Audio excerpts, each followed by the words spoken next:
Bonjour et bienvenue sur Croisée des chemins. Les équipes de secours sont de retour fouillant les décombres de l'effondrement d'un immeuble en Floride. Ils ont repris jeudi soir après avoir dû s'arrêter pendant 15 heures pour des raisons de sécurité. Et pour d'innombrables familles, les décombres recèlent d'indices. 18 personnes sont mortes et 145 sont toujours portées disparues. Monsieur Biden a présenté ses condoléances aux familles. Le directeur de la gestion des urgences de Floride, Kevin Guthrie, indique que la FMA a reçu plus de 20 millions de dollars pour soutenir les efforts de recherche. Monsieur Biden a également proposé une aide fédérale. USA Today apporte que l'automne dernier, les ouvriers ont dû suspendre certaines réparations car elles pouvaient affecter la stabilité à proximité. Les experts préviennent qu'il est peu probable que leur découverte ait permis d'identifier la cause profonde de l'effondrement, qui est toujours inconnue. Les préoccupations les plus pressantes concernent la stabilité de la partie du bâtiment encore debout. Le prochain défi est la météo. Les autorités de Floride gardent en effet un œil sur la tempête tropicale qui se dirige vers eux. La tempête tropicale Elsa qui pourrait frapper d'ici quelques jours. Prenons maintenant un moment pour parler de l'économie. La croissance de l'emploi s'accélère en Amérique. Le ministère du Travail a annoncé aujourd'hui que l'économie a créé 850 000 emplois le mois dernier. C'est beaucoup plus que ce que les économistes attendaient, mais dans le même temps, le taux de chômage a augmenté de 1% pour atteindre 5,9%. Quant au marché du travail américain, il est toujours en baisse de 6,8 millions d'emplois par rapport à février 2020. Maintenant, plus de la moitié des États ont annoncé qu'ils allaient abandonner les allocations chômage fédérales de manière anticipée. L'allocation hebdomadaire supplémentaire de 300 $ se poursuit jusqu'en septembre, mais pour plusieurs États, le moment est venu d'y mettre fin. Par exemple, le Maryland et le Tennessee mettent fin au leur le 3 juillet. Ils rejoignent ainsi une série d'autres États qui ont déjà mis fin à ces fonds en juin. L'objectif de la fin anticipée des allocations de chômage était de remettre les gens au travail.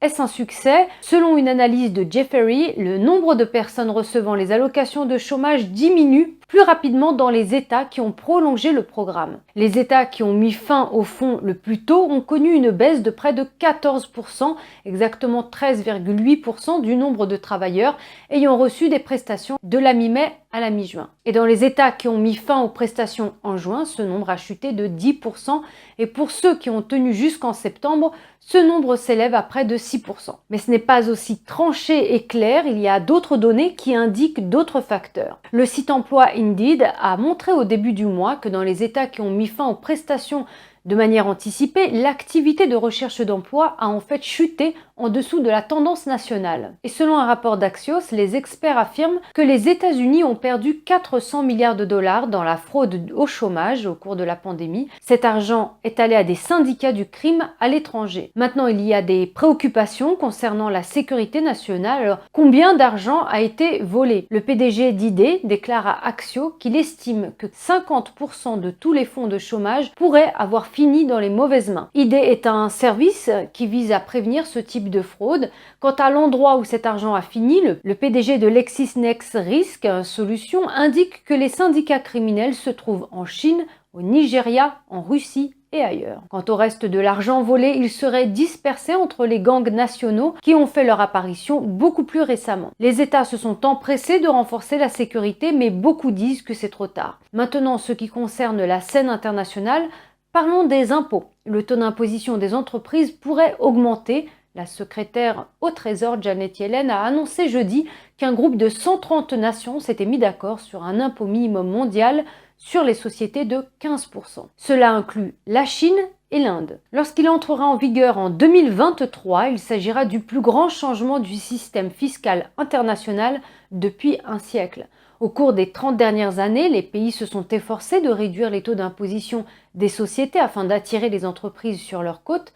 L'objectif de l'augmentation du taux minimum d'imposition mondial est de décourager les entreprises de transférer leur siège social dans des paradis fiscaux tels que les Bermudes et les îles Vierges britanniques. En effet, en portant le taux minimum d'imposition mondial à au moins 15%, ces paradis généreront 150 milliards de dollars de recettes fiscales supplémentaires par an selon l'OCDE. Il s'agit d'une grande victoire pour Biden qui prévoit de payer de nombreux plans de dépenses par les impôts. Et tandis que des millions d'Américains sillonnent les routes et les cieux de ce week-end, prenons un moment pour revenir sur la déclaration d'indépendance. Les pères fondateurs ont rédigé la déclaration d'indépendance en écrivant ceci, je cite, « La déclaration unanime des 13 États unis d'Amérique, lorsque dans le cours des événements humains il devient nécessaire pour un peuple de dissoudre les liens politiques qui l'ont uni à un autre et d'assumer parmi les puissances de la terre la position séparée et égale à laquelle les lois de la nature et du Dieu de la nature lui donnent droit, un respect décent pour les opinions de l'humanité, exige qu'il déclare les causes qui le poussent à la séparation. Nous tenons ces vérités pour évidentes, à savoir que tous les hommes sont créés égaux, qu'ils sont dotés par leur Créateur de certains droits inaliénables et que parmi ces droits se trouve la liberté, la vie et la recherche du bonheur. Que pour garantir ces droits, les gouvernements sont institués parmi les hommes, tirant leur juste pouvoir du consentement des gouvernés. Qu'à chaque fois qu'une forme quelconque de gouvernement devient destructif de ses fins, c'est le droit du peuple de le modifier ou de l'abolir et d'instituer un nouveau gouvernement en établissant ses fondements sur les principes et en organisant ses pouvoirs sous la forme qui lui semblera la plus susceptible d'assurer sa sécurité et son bonheur.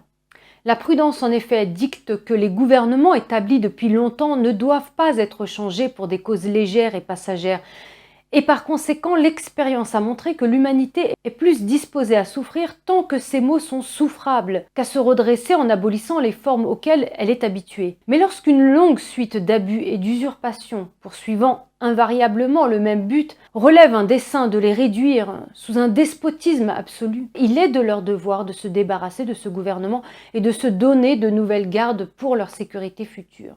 Telle a été la patiente souffrance de ces colonies, telle est maintenant la nécessité qui les contraint à modifier leur ancien système de gouvernement. L'histoire du roi actuel de Grande-Bretagne est une histoire de blessures et d'usurpations répétées, ayant toutes pour objet direct l'établissement d'une tyrannie absolue sur ces États.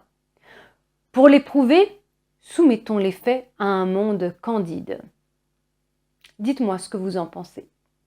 Voilà, croiser des chemins, c'est fini pour aujourd'hui. Merci de votre présence et de votre écoute. Prenez soin de vous et je vous dis à très bientôt. Au revoir.